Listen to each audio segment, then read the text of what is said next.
আসসালামু আলাইকুম take focus ভিডিওর পক্ষ থেকে আপনাদের সবাইকে স্বাগত জানাচ্ছি নতুন একটি ভিডিওতে। বন্ধুরা, আজকের ভিডিওতে আমি দেখাবো কিভাবে আপনারা আপনাদের ওয়াইফাই আর রেঞ্জটাকে ইনক্রিজ করতে পারেন। অনেক সময় আপনাদের যে রেঞ্জটি আছে আপনাদের রাউটারের তুলনায় রেঞ্জের যে পারফরম্যান্স পাচ্ছেন এটি আসলেই আশানুরূপ না। সেক্ষেত্রে আপনারা ডিফল্ট যে সেটিংটা আছে এখানে কিছু কাস্টমাইজ করলে অনেকটাই আপনারা আপনাদের রেঞ্জটাকে ইমপ্রুভ করাতে পারবেন। তো আজকে আমি দেখাবো কিভাবে আপনারা এই সেটিংটাকে প্রপারলি করতে পারেন।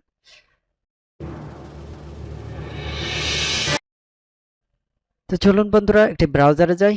তো প্রথমে বলে নিই, আজকে আমি যে রাউটারে দেখাবো সেটি হচ্ছে টিপি লিঙ্কের একটি রাউটার, সিঙ্গেল ব্যান্ডের। তো চলুন যাই। তো টিপি লিঙ্কের রাউটারের অ্যাক্সেস হচ্ছে আপনার টিপি লিঙ্ক wifi.net, এই লিঙ্কে আপনারা ঢুকবেন। ঢোকার পরে আপনাদের যে পাসওয়ার্ড দেওয়া আছে ডিফল্ট পাসওয়ার্ড যদি থাকে ডিফল্ট পাসওয়ার্ড দেবেন, আর যদি চেঞ্জ করে থাকেন তাহলে আপনারা অ্যাডমিন প্যানেলের পাসওয়ার্ডটি দিয়ে নেবেন। আমি আমার পাসওয়ার্ড দিচ্ছি।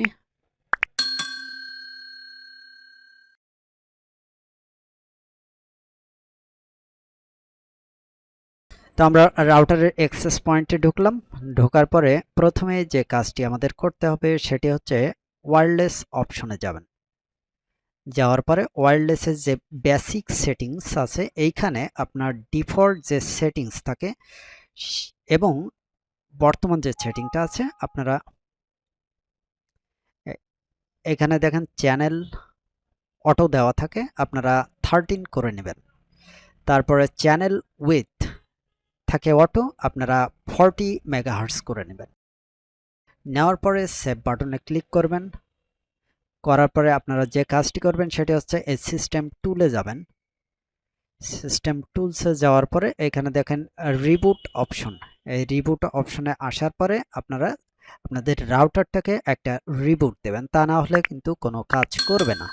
তো রিবুট দেওয়ার পরে আপনারা কি করবেন, আপনাদের আবারও ওয়াইফাই ওয়্যারলেস সেটিংসে যাবেন। ওয়্যারলেস সেটিংসে যাওয়ার পরে এখানে ওয়্যারলেস অ্যাডভান্স সেটিংসে চলে আসবেন। আসার পরে এখানে দেখুন ট্রান্সমিট পাওয়ার, আপনাদের দেখবেন এখানে কোনটা দেওয়া আছে, তো আপনারা অবশ্যই হাই করে দিবেন। দেওয়ার পরে এইখানে যে সেটিংসগুলো আছে হুবহু সেই সেটিংসগুলো আপনারা দিয়ে সেভ করবেন। সেভ করার পরে এগেইন আপনারা সিস্টেম টুলসে যাবেন। যাওয়ার পরে আপনারা রাউটারটাকে আবার রিবুট করবেন। তো রিবুট করার পরে তো আশা করি এই সেটিংসটা কমপ্লিট করার পরে আপনাদের ওয়াইফাই রেঞ্জটা কিছুটা হলেও ইমপ্রুভ হবে। তো এই ছিল আজকের ভিডিওতে। সবাইকে ধন্যবাদ ভিডিওটি দেখার জন্য।